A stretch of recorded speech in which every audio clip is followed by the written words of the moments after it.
मित्रों नमस्कार। मैं एक बार फिर से सुभाष शुक्ला आपके बीच में हाजिर हूँ इंग्लिश वाला लेकर के। और मैं आज बात करने वाला हूँ अबाउट वर्ड। वर्ड किसे कहते हैं, आते हैं और थोड़ी सी सार्थक चर्चा करते हैं। बेसिक से पढ़ रहे हैं तो व्हाट इज वर्ड। वर्ड हम किसे कहेंगे, वर्ड की डेफिनेशन क्या है। तो a group of letters which makes a complete sense is called word. A group of letters it means अक्षरों का समूह, लेटर्स का समूह विच मेक्स जो बनाता है अ कंप्लीट सेंस एक पूर्ण भाव प्रकट करता है इज कॉल्ड वर्ड। उसको हम क्या कहते हैं, उसको हम शब्द कहते हैं, उसको हम वर्ड कहते हैं। हिंदी में हम शब्द कहते हैं और इंग्लिश में हम वर्ड कहते हैं। मैं थोड़ा सा आपको बताता चलूं कि इंग्लिश और हिंदी के भाषा में थोड़ा सा अंतर है। अगर आप शब्द को इंग्लिश में सर्च करेंगे या अगर आप हिंदी में पढ़ने का प्रयास करेंगे, हिंदी में जानने का प्रयास करेंगे तो आप पाएंगे कि हिंदी में शब्द का अर्थ होता है। मैं फिर से आपको याद दिला दूं, हिंदी में शब्द का अर्थ होता है बजाय इंग्लिश। अगर इंग्लिश में देखा जाए तो इंग्लिश में क्या होता है, इंग्लिश में सेंस होता है ना कि अर्थ होता है। यहाँ पे सेंस होता है, भाव होता है। अगर आप किसी भी वर्ड को ये जानना चाहते हैं कि ये वर्ड है या नहीं तो आपको ये देखना होगा कि उस वर्ड का कोई सेंस इंग्लिश लैंग्वेज में, इंग्लिश व्याकरण में, इंग्लिश भाषा में कहीं भी दिया हुआ है। और अगर वो सेंस है इंग्लिश में तो वो आपके ब्रेन में स्वतः स्कैन हो जाएगा, आ जाएगा। अगर वो वर्ड नहीं है तो नहीं आएगा। तो आते हैं और बात करते हैं हम कैसे जान पाए कि कोई वर्ड है या वर्ड नहीं है। बहुत बेसिक एग्जांपल मैं आपके लिए लाया हूं, बिल्कुल शून्य से। अगर आप नहीं जानते हैं तो देखिए ध्यान से, अगर हम a प्लस टी, अगर a प्लस टी को जोड़ते हैं तो हो जाता है एट। और एट का अपने आप में एक पिक्चर बनता है, दिमाग में एक स्कैन होता है, एक भाव प्रकट होता है एट का, इसलिए एट एक वर्ड है। आगे आते हैं और दूसरा देखते हैं। अगर हम उसी को उल्टा कर दें, अगर उसी ए टी एट को हम उल्टा करके देखें, टी प्लस ए लगा दें तो आप पाते हैं T plus A equal to टे, और that is not a word because it never gives us a sense. I think that's not give us sense. अगर ये हमको सेंस दे देता तो हम टे को एक वर्ड मान लेते। टे नाम का कोई भी वर्ड नहीं है, यद्यप एट नाम का वर्ड है और एट के बहुत सारे इंग्लिश में यूसेज है, बहुत सारे प्रयोग हैं। तो इस हिसाब से एट एक वर्ड है, बल्कि जो टे है उसका अपोजिट है, वो वर्ड नहीं है। अगर आप अभी भी नहीं समझ पा रहे हैं कि मैं क्या कहना चाहता हूं तो मैं आपको एक बार फिर से बताने का प्रयास करता हूं कि जब कभी भी आप दो या दो से अधिक लेटर्स को आपस में ऐड करते हैं और जब ऐड करते हैं और उसका एक भाव प्रकट होता है, उसकी एक पिक्चर बनती दिमाग में, उसका एक सेंस होता है, वो तभी वर्ड कहलाता है, अन्यथा वर्ड आप नहीं कह सकते। ये नहीं कि आप किसी भी दो लेटर्स को आपस में जोड़ दीजिए फिर वो वर्ड हो जाएगा, ऐसा इंग्लिश में तो कदापि नहीं है। हाँ, हिंदी में जरूर ऐसा होता है। वहां पे आप पाते हैं कि दो तरह के शब्द होते हैं, सार्थक और निरर्थक।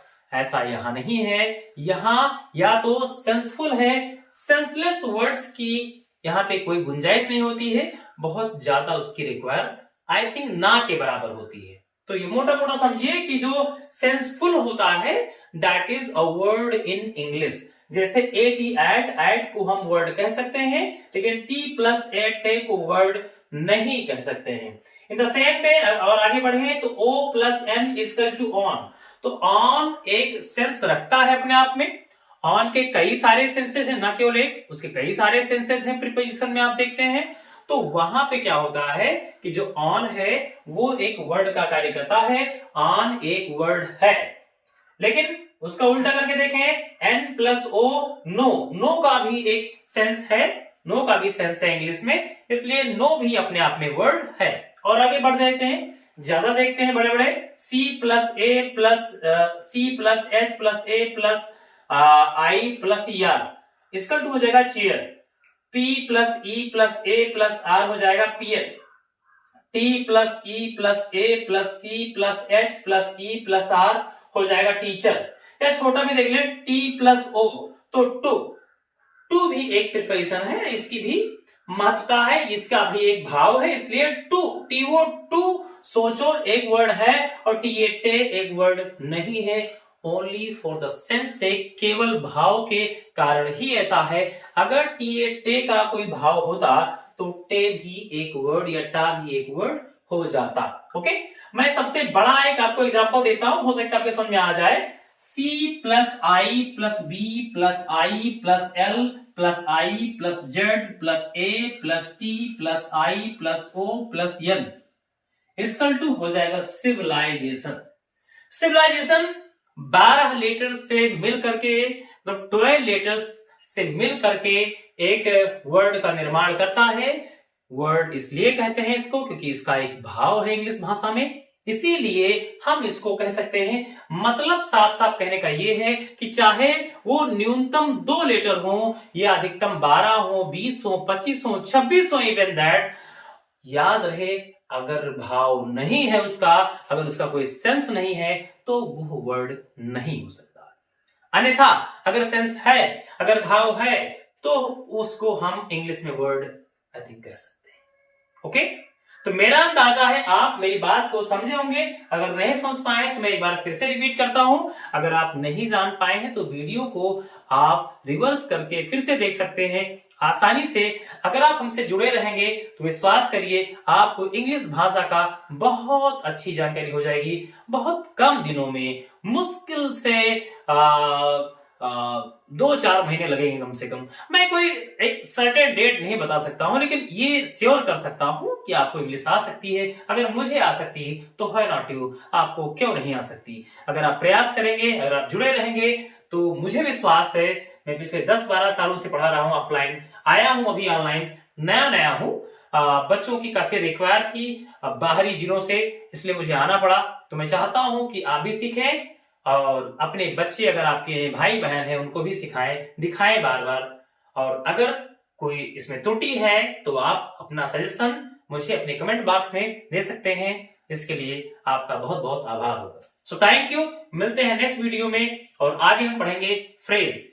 एक एक स्टेप में पूरा उठा रहा हूं। साउंड से स्टार्ट किया है, पहले साउंड के बारे में बताया, फिर लेटर के बारे में बताया, फिर आपको लेटर के प्रकार बताया, फिर आप जानते हैं वॉवेल के बारे में बताया, और फिर आज मैंने आपको लास्ट में बताया है वर्ड के बारे में। अब मैं वर्ड को और डिफाइन करने के लिए आऊंगा कल, और कल वर्ड के बारे में और अच्छे से बताऊंगा कि वर्ड के प्रकार कितने हैं, वर्ड किस तरह से काम करता है, और किस तरह से ये फ्रेज बनता है, फ्रेज कैसे क्लास बनता है, क्लास कैसे सेंटेंस बनता है, और सेंटेंस के बाद में इस दुनिया में हम फिर किस तरह से प्रवेश करते हैं इंग्लिश भाषा की दुनिया में। इंग्लिश बहुत प्यारी लैंग्वेज है, बहुत इजी है। If you want to learn, if you have passion to learn, to write, to speak, I believe you will learn one day. You will sure learn one day. So please, अगर आपको सीखना है, मजा आ रहा है, वैसे पढ़ाई में कभी मजा नहीं आता, लेकिन मेरा मानना है अगर आप मेरे साथ रहेंगे तो आपको बड़ा आनंद आएगा। और ये मेरा आपसे वादा है कि इंग्लिश आ जाएगी, बहुत इजी। मिलते हैं, जय हिंद, थैंक यू।